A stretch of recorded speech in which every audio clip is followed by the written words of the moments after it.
Hey everyone, welcome to my channel. तो आज मैं लाई हूँ short notes for the very first chapter living world of class 11 biology and these notes are according to the perspective of your school exams. मतलब इसमें जो है deleted syllabus include नहीं किया गया है, मतलब जो सिर्फ इम्पॉर्टेंट है वो टॉपिक्स मैंने डाले हैं, नहीं तो मैंने बिल्कुल डिलीटेड सिलेबस इंक्लूड नहीं किया है इसके अंदर। तो अगर कल आपकी एग्ज़ाम है तो आपका ज़रा भी टाइम वेस्ट नहीं होने वाला है। So let's start. सबसे पहला टॉपिक जो है that is characters of living, जिसके अंदर में आते हैं दो टाइप।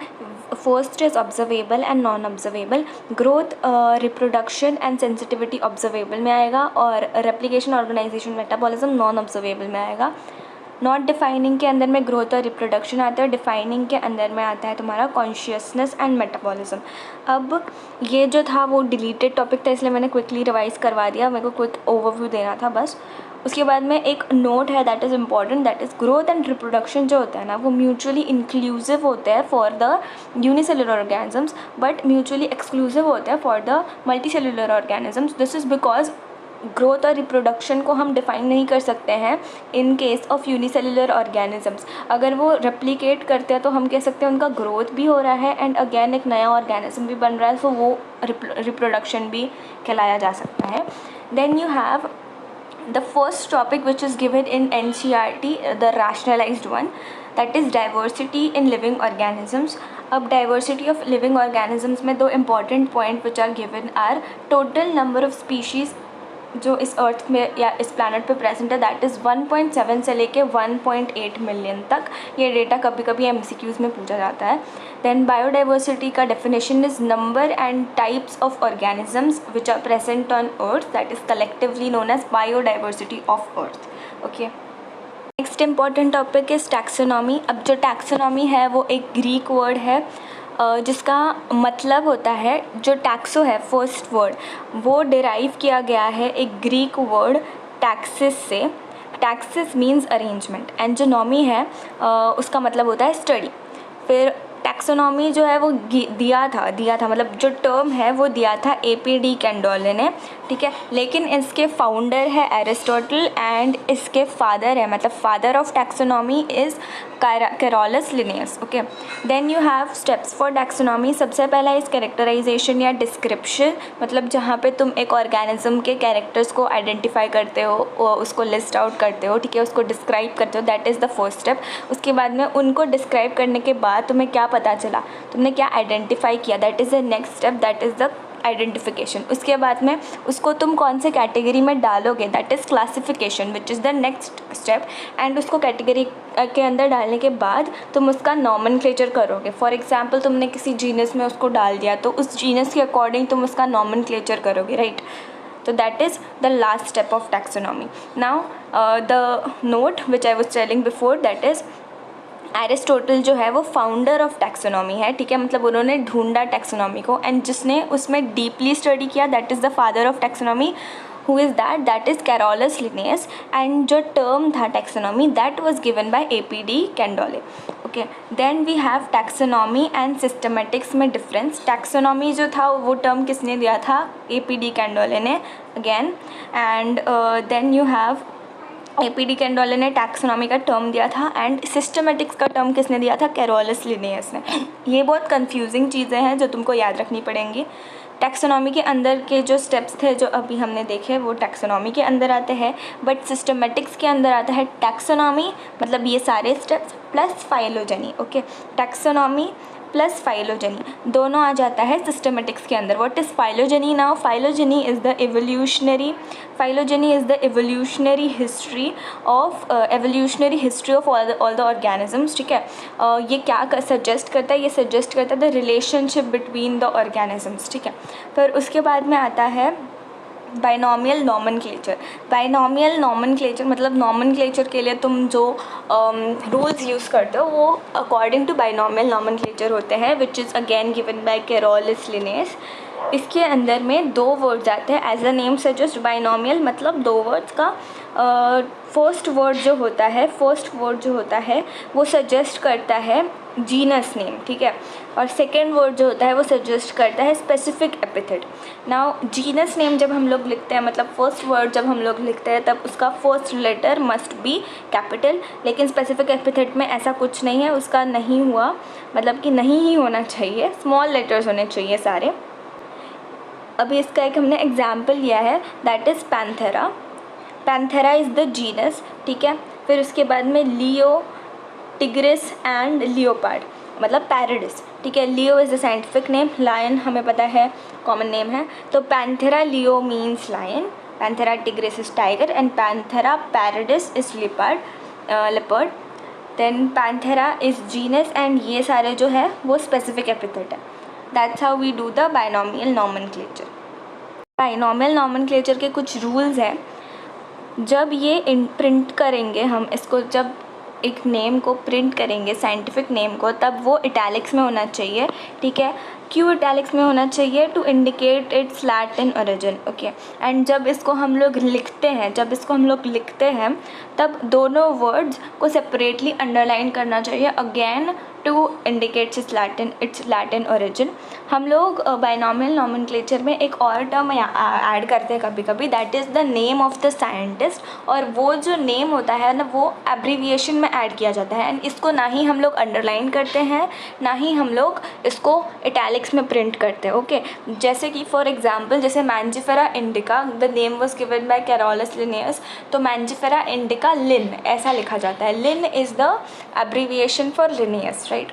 उसके बाद में कुछ कोड्स है विच आर इम्पॉर्टेंट, एंड इसका फुल फॉर्म आ सकता है क्योंकि ये बहुत ज़्यादा कन्फ्यूजिंग है, तो ये MCQs में आता है, ठीक है। तो first is ICBN, that is international code for botanical nomenclature. Next is international code for zoological nomenclature, that is ICZN, and international code for nomenclature of bacteria. अब इसमें जो कन्फ्यूजिंग चीज़ें आती हैं MCQs में, दैट इज़ फॉर और of को change करके दे देते हैं, ठीक है। Next topic is 7 obligate categories, जिसमें हमने सारे ऑर्गेनिजम्स को डिवाइड कर रखा है, ठीक है। तो one thing that I would like to tell you here is categories and taxon में लोगों को बहुत ज़्यादा कन्फ्यूजन हो रखा होता है। Categories is the rank and taxon is the individual organism, ठीक है। जैसे कि फॉर एग्जाम्पल एनिमेलिया के अंदर kingdom Animalia is the rank, तो that is the category, and उसके अंदर हमने डाल दिया डॉग, या हमने डाल दिया जैसे कि हमने मैमेलिया के अंदर डाल दिया वेल, और ऐसे सब ऑर्गेनिजम्स, तो उन ऑर्गेनिजम्स को हम लोग टैक्सन बोलते हैं, ठीक है। अगेन मैमेलिया वगैरह वो सब एनिमेलिया के अंडर आते हैं, लेकिन वो रैंक्स है, तो उसको हम लोग कैटेगरी बोलेंगे, ना कि taxon. Taxon is the individual organism, okay. So let's start with this topic, that is इसका निमोनिक दिया हुआ है। अच्छा, ये निमोनिक मैंने नहीं बनाया है, ये सब फॉलो करते हैं। King Philip, come over for good soup, K for kingdom, P for phylum, phylum for animals and division for plants. उसके बाद में C for class, O for order, F for family, G for genus and S for species. अब ये जो है नीचे से ऊपर जा रहा है, तो that is the ascending order, ठीक है। ये छोटे से बड़ा जा रहा है, हम लोग को याद रहता है छोटे से बड़ा मतलब अरे डिसेंडिंग है, but this is the ascending order, क्योंकि हम लोग नीचे से ऊपर जा रहे हैं, ठीक है। And this is the descending order. And जब हम लोग डिसेंड करते हैं ना, तब सिमिलैरिटी और स्पेसिफिसिटी इंक्रीज़ करता है, सिमिलैरिटी एंड स्पेसिफिसिटी इंक्रीज़ करता है, okay. Then comes the first group या category, that is species. Species क्या होता है? Species are the organisms with fundamental similarity, okay.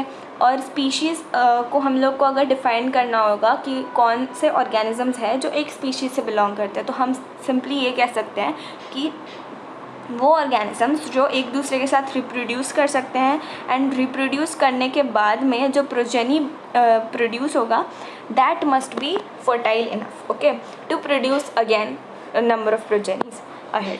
उसके बाद में जीनस आता है।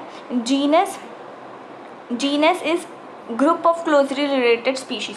अगर तुम एग्ज़ाम में ये ही एक लाइन लिख के आ जाओगे ना, तो तुमको सिर्फ आधा मार्क मिलेगा।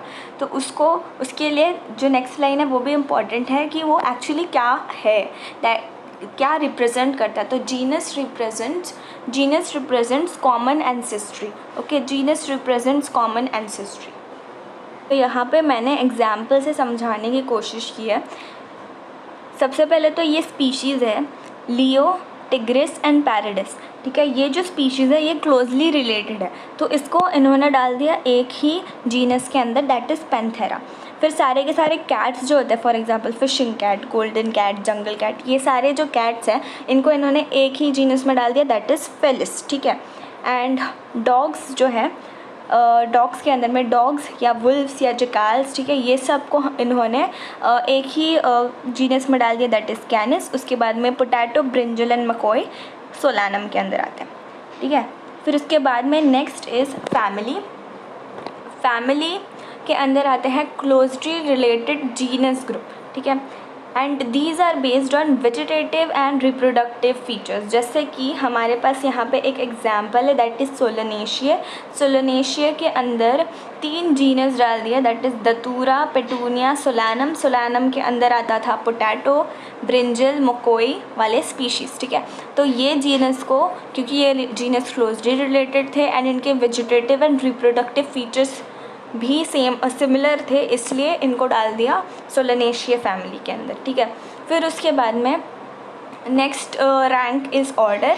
Order is closely related families, तो इसके अंदर में आ गए Felidae and Canidae. Felidae is cats के लिए एंड कैनिडे इज़ डॉग्स के लिए, है ना। ये दोनों इनको क्लोजली रिलेटेड लगे तो इनको एक फैमिली में डाल दिया, दैट इज़ कार्निवोरा। अब कार्निवोरा जो है वो ऑर्डर है, सॉरी, एक ऑर्डर में डाल दिया, दैट इज़ कार्निवोरा। अब कार्निवोरा ऑर्डर है and Felidae and Canidae is the family, right, is the family. अब उसके बाद में सोलेनेशिया एंड कॉन्वोल्यूशिया। अब सोलेनेशिया में पोटैटो आता है एंड कॉन्वोल्यूशिया में one example is sweet potato. इन दोनों को एक ही ऑर्डर में डाल दिया, that is Polemoniales. Then we have the next rank, that is class. Class के अंदर आते हैं क्लोजली रिलेटेड ऑर्डर्स, ओके। जैसे कि for example we have Primata and Carnivora. Primata and Carnivora, इन दोनों में क्या सिमिलैरिटीज़ है उसके बेसिस पे इन्होंने इनको डाल दिया मैमेलिया वाले क्लास में, okay. Then we have the next rank, that is phylum. Phylum for animals and division for plants. So सब इसके अंदर आते हैं क्लोजली रिलेटेड क्लास, ओके। जैसे कि मैमेलिया और रेप्टिलिया जो है वो क्लोजली रिलेटेड है, तो इनको इन्होंने डाल दिया कॉर्डेटा में। ये तुम पढ़ोगे एनिमल किंगडम के अंदर, ठीक है। फिर उसके बाद में किंगडम जो है वो हाईएस्ट रैंक है, ठीक है। इसके अंदर सबसे कम सिमिलैरिटीज़ वाले लोग मिलते हैं, but still closely related phylums को इसके अंदर डाल देते हो। और किंगडम के क्या एग्जांपल देना भाई, एनिमलिया किंगडम, फिर उसके बाद में प्लांटे किंगडम जो तुमको पूरा डिटेल में पढ़ना है in the 3rd and 4th chapter. Then NCERT में एक बहुत ही इंपॉर्टेंट टेबल है जिससे बहुत ज़्यादा क्वेश्चंस पूछे जाते हैं, both in school exams and NEET as well, ठीक है। तो इसको तुमको याद करना पड़ेगा। मैन जो है उसका biological name is homo sapiens. तो पहला तो हमें पता है होमो इज़ द जीनस, ठीक है, होमो। एंड फिर नीडे, मतलब ईडे जो है वो हमेशा फैमिली में लगता है फॉर एनिमल्स, ठीक है। तो होमो के आगे नीडे लगा दो, मतलब this is not compulsory but most of the time ये ट्रेंड चलता है। तो फैमिली के अंदर आ जाएगा होमोनिडे। फिर उसके बाद में order Primata, class Mammalia and phylum तो हमें पता है कॉर्डेटा, अगर तुमने एनिमल किंगडम पढ़ रखा हो तो। फिर उसके बाद में आता है house fly, mango and wheat. इन सब के भी ऐसे ही तुमको याद ही करने पड़ेंगे। सो इधर हमारे शॉर्ट नोट्स ख़त्म होते हैं एंड अगर तुम इनको 2-3 बार रिवाइज़ कर लोगे तो इन चैप्टर्स पे ना अच्छा वाला कमांड आ जाएगा तुम्हारा। So that's all for this video. Thank you for watching and do like, share and subscribe for more such videos.